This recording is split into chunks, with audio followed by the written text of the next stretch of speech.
Hello, my name is Darragh. And I'm Aran. And today we're going to introduce our joint venture between Quaker Oats and Green and Blacks. Quaker Oats is our main brand. It's one of the dominating companies in the oats market. It's a Chicago-based American manufacturer for oatmeal and other food and beverage products. It was first introduced as instant oatmeal in 1966 and it was acquired by PepsiCo in 2001. Green and Blacks, the background was it was founded by Craig Sounds and Joe Furley in 1991. Claims to have made the world's first organic chocolate containing 70% cacao solids.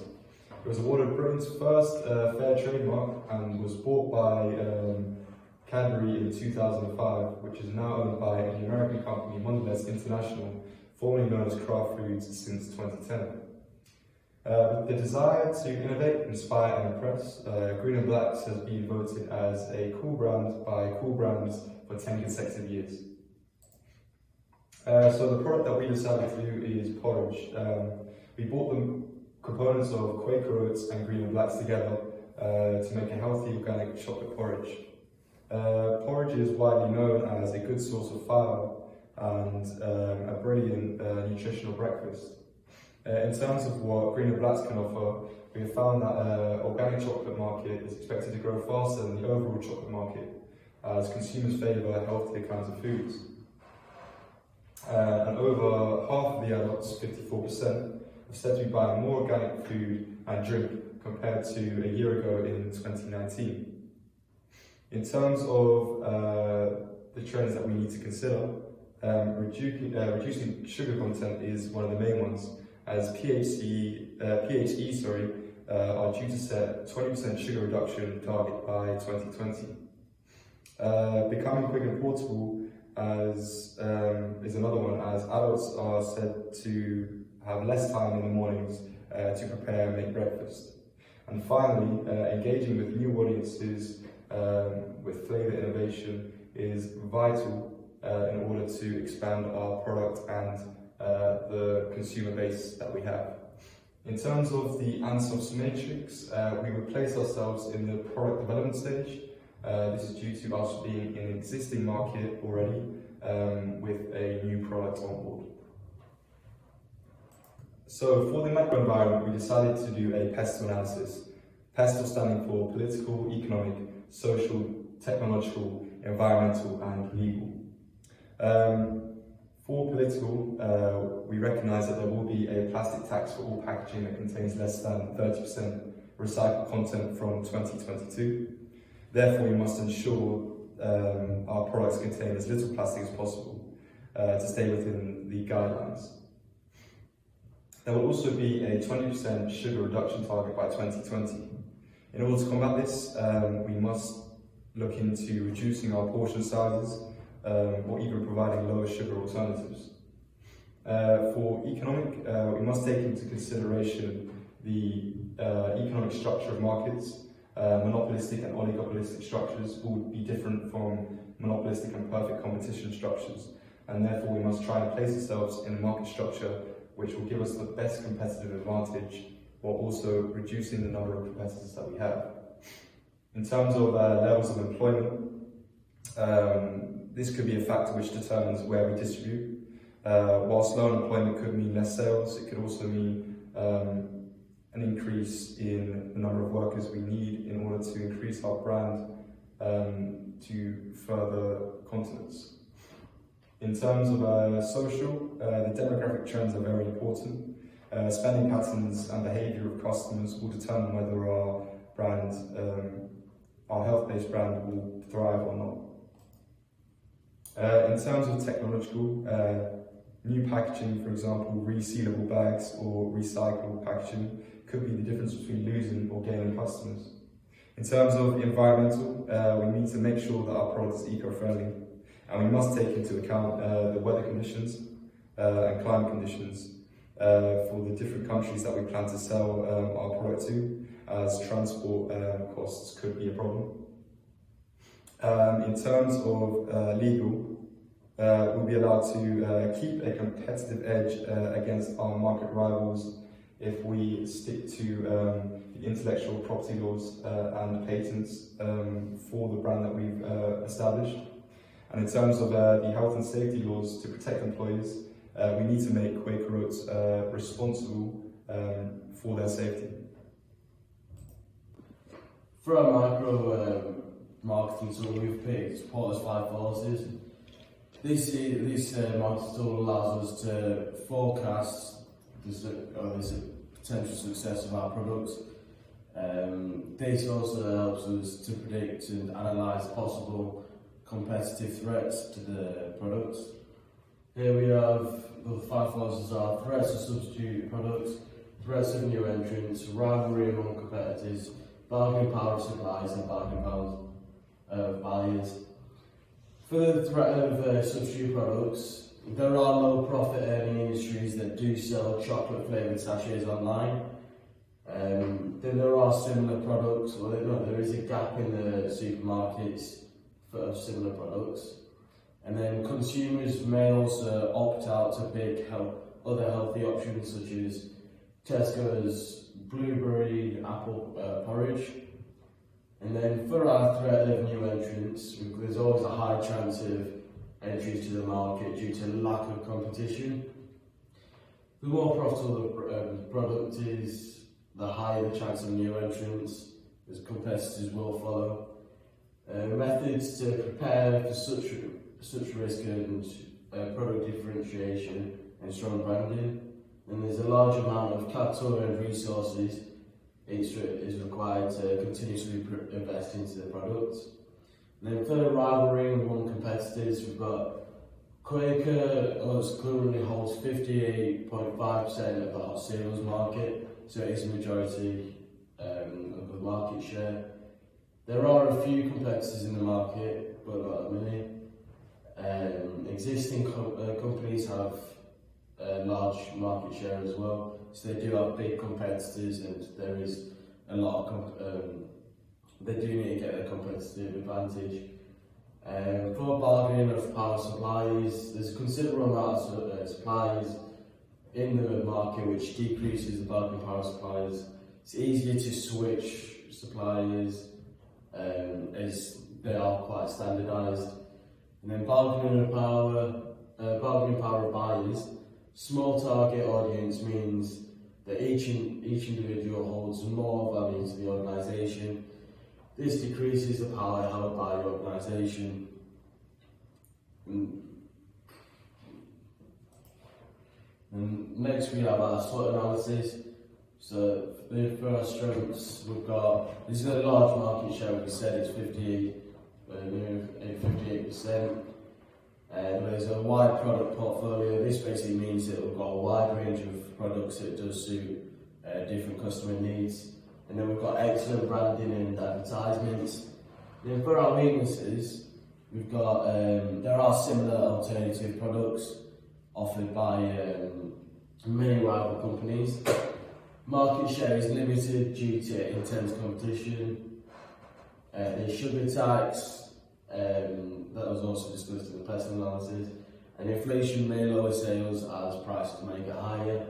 And then alongside the opportunities, we've got entry into developing countries, so as we move into different countries, our sales will go up and we've got more distribution.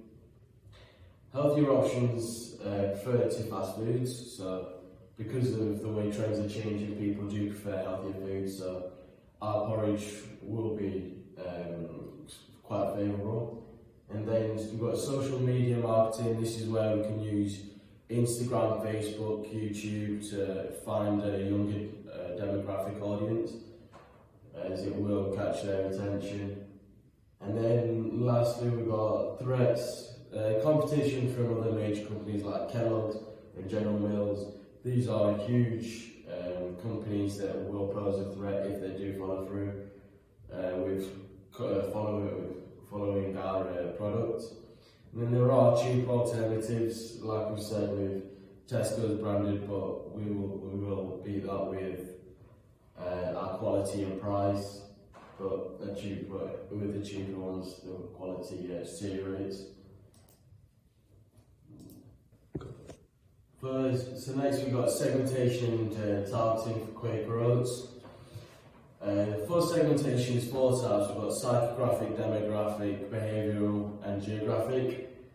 For our geographic, we can see we've still got a firm foot in international sales, as 18% of total sales revenue comes from Latin America, Europe and China. And then for our demographic, demographic segmentation, we found that majority of our consumers are aged 10 to 45 years old. And then for psychographic, this is for, we find that most of our consumers choose our products because they are healthy, they are full of fibre and they are quite nutritious and they're good. So in that sense, psychographic segmentation shows that our consumers tend to be more health conscious. And then, this is also known as multivariable segmentation, as they are using more than one tag. And then next we've got targeting. This comes under middle class families. We're going to say it's usually mothers or parents, whoever does the shopping, is they're going to look for convenience, health benefits, what's better for their family, what's healthier for their family, and it's quick and easy to cook, and it's also in budget. Next we've got students. So students like it because it's convenient, it's quick to cook, it's filling, and it's sustainable.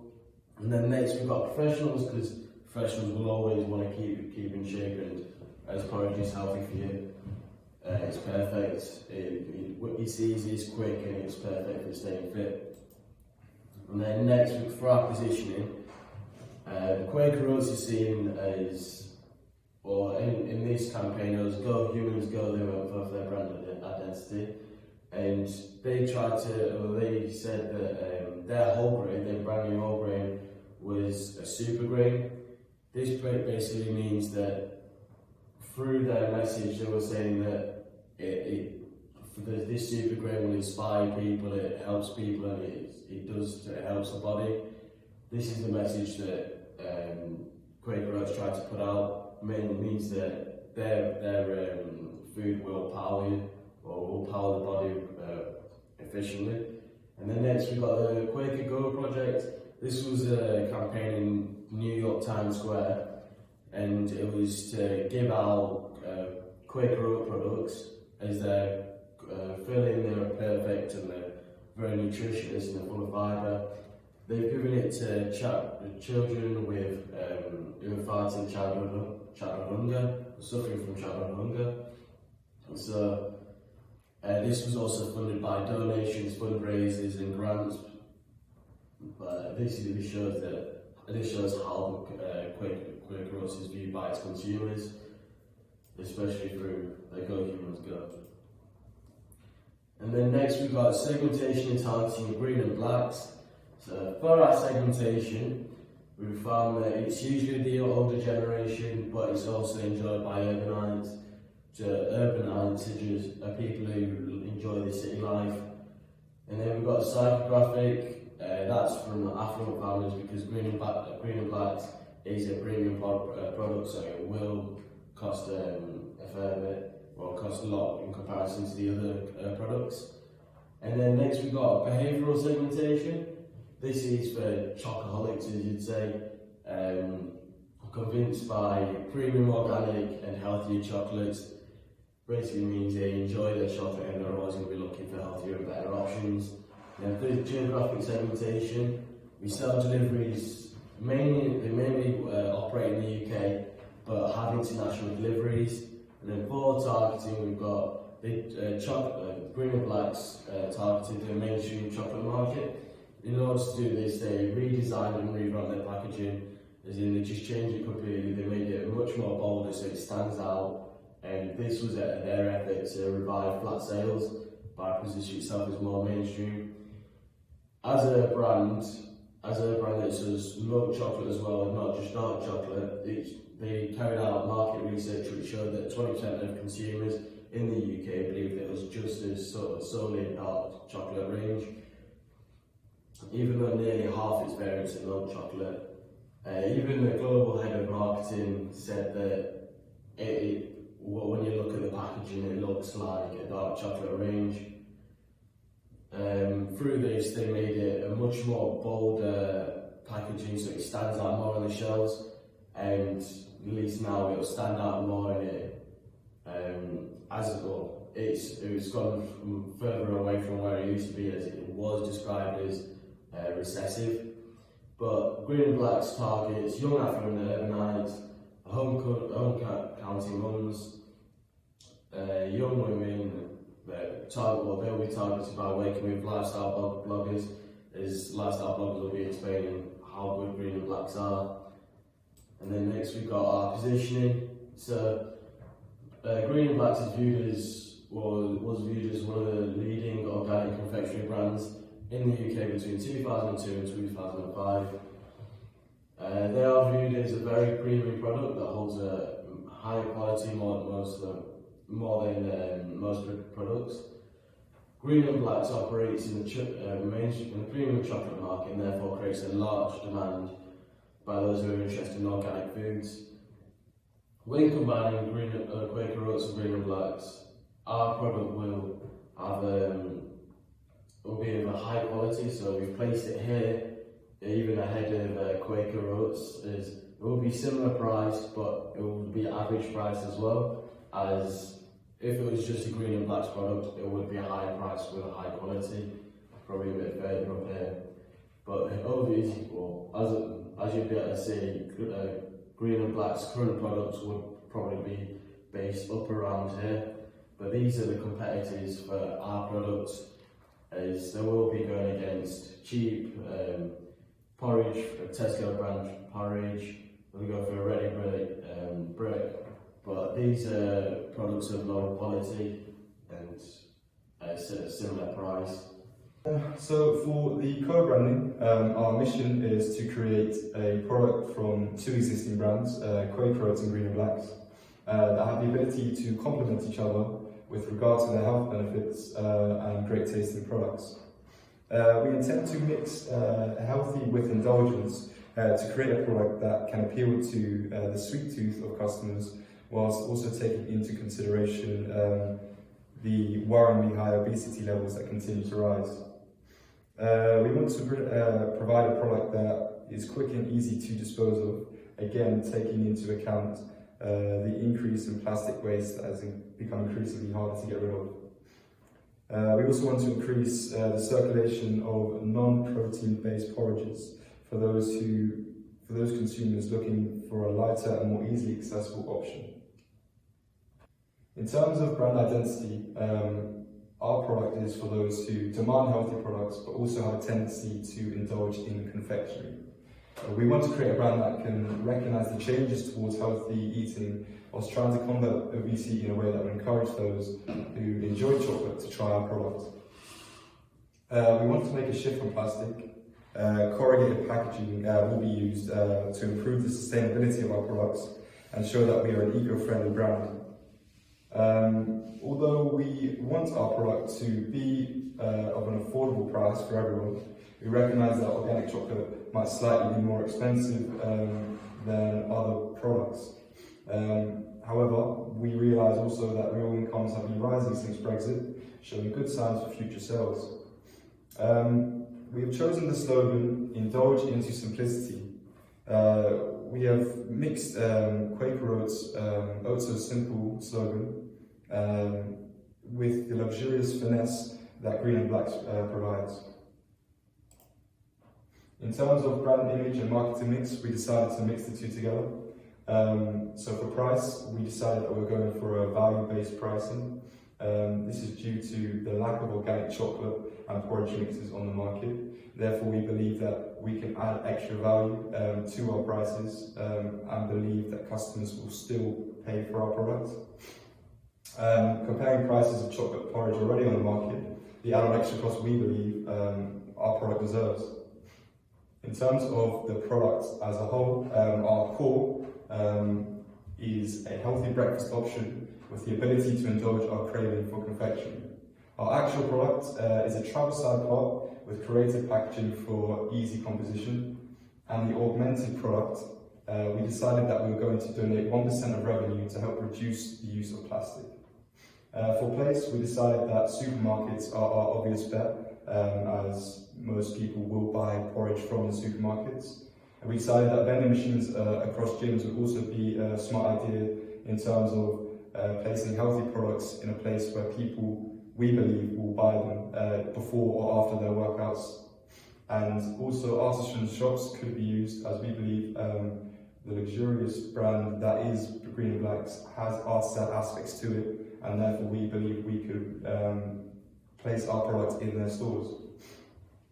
In terms of promotion, social media campaigns such as from Instagram and Facebook could be used. This would obviously target the younger audience that we have. In terms of campaigns and events, we would likely be doing this constantly throughout the year. Events will obviously get us to a position where we believe we could grow our product or brand even further. And in terms of TV advertising, this is mainly addressed towards our elder market, our elder segment that would possibly not be able to tap into the social media aspect of our promotions. And then for the integrated marketing communications, we've got, for our first one, we've got advertising. We use a clear advertising strategy that we use to attract our target audience and will grab their attention. We're going to have a sole focus on social media, as platforms such as Facebook and Instagram, or even YouTube will get the attention of a younger demographic. And then next we've got TV advertising. This will help grab the attention of an elder generation or elder audience, because they may be retired or they may just be at home more often. Then the use of extensive advertisement methods such as radio and print advertising will also help get the attention of an older generation, purely for the fact of they might be in the car driving, listening to the radio, or they'll get out a newspaper and look at the newspaper and we'll grab their attention through that. And then next. So in terms of sales promotion, we believe, or we know that this is going to be a short-term incentive that could boost our product sales. It will not be a long-term option, but for example, free sample stores will be set up in supermarkets during our launch week for the product. This will give customers the ability to taste test the product that we are going to provide for them. This will hopefully benefit us in a way where we can get more customers from segments that we have not even targeted to enjoy our product. In terms of what else we can offer, buying in bundles, for example, 6 porridge pots, will allow a total of 5% off the total price. We believe that this is going to be a promotion for around 6 months. This could definitely increase or encourage the sale of bulk buying. And next we've got personal selling, another tool of integrated marketing communications. We're going to showcase our product at health and wellness events around the UK until we get a wider recognition of the product. And then we can also add our product to vending machines around gyms across the UK as well. So for example, pure gyms or fitness first. This will go hand in hand with it's a healthy breakfast, healthy foods, and if you're working out, then it's perfect. Next, we'll get publicity by offering people a chance to grab a free porridge pot whilst driving around in a customised Quaker Roads Green and Blacks car or vehicle. This was also done by Green and Blacks in London, as they had a Green and Blacks car taxi which they drove around and then gave out free Green and Blacks chocolate bars. This grabbed a wider attention because people then found a taste for the chocolate bar, and they've probably found a newfound love for the chocolate bar as well. And then next we got. So lastly, we have public relations. This involves promotional videos to achieve clear communication goals to our customers, developing customer relations to receive useful feedback and adjust any concerns with our product, events to generate wider publicity and relationships with the media, and social media influence to target our younger audience through Instagram posts. For this to be done, we are going to use the model of ADA, which stands for attention, interest, desire, and action. In order for us to grab the attention of our customers, we believe that we need to have these promotional activities in place in order for us to gain that wider market. Promotional videos, for example, will gain wider interest, as well as developing customer relationships, will allow for a desire for them to come and retry our product. And in terms of social media influence, we could say that this is the action needed to gain our younger audience's attention. And to conclude, between the existing competitors in the market, we believe our product is viable to enter the market and successfully gain a strong position. This is also due to the brand loyalty that Quaker Oats and Green and Blacks already have, as they've already got a large appearance and existence in their own markets. And then next we'll be providing a richer, more organic chocolate flavour to porridge that's not been seen before. It's a healthy alternative to other chocolate products, and with the methods the Green and Blacks have used, we will use a bolder and stronger packaging which will help our products to stand out and hopefully get recognised